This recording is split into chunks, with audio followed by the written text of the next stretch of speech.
ఇంద్రకీలాద్రిపై భక్తజనం ఆషాఢసారే బృందాలతో కొండపై పండుగ వాతావరణం నెలకొంది.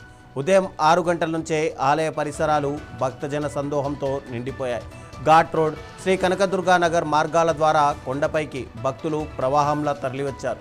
రద్దీని ఎదుర్కొనేందుకు అధికారులు, పోలీసులు సమర్థవంతమైన రక్షణ చర్యలు చేపట్టారు. రద్దీ అనుసరించి క్యూ లైన్లలో నిరీక్షించే సామాన్య భక్తులకు వీలైనంత వేగంగా దర్శనం కల్పించారు. ఉదయం 9 గంటల నుండి అంతరాలయ దర్శనాలను తాత్కాలికంగా రద్దు చేశారు. ఉదయం నుండి మధ్యాహ్నం 3 గంటల వరకు అన్ని రకాల దర్శన టికెట్లను రద్దు చేశారు.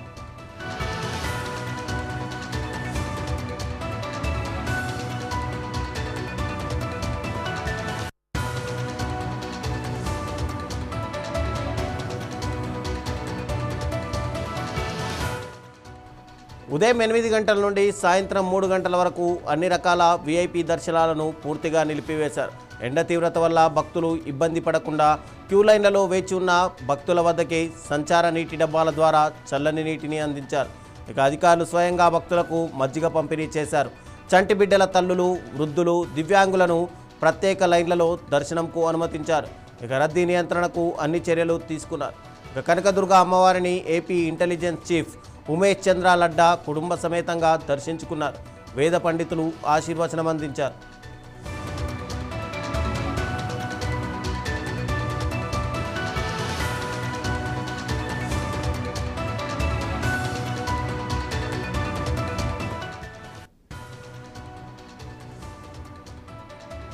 తాడేపల్లి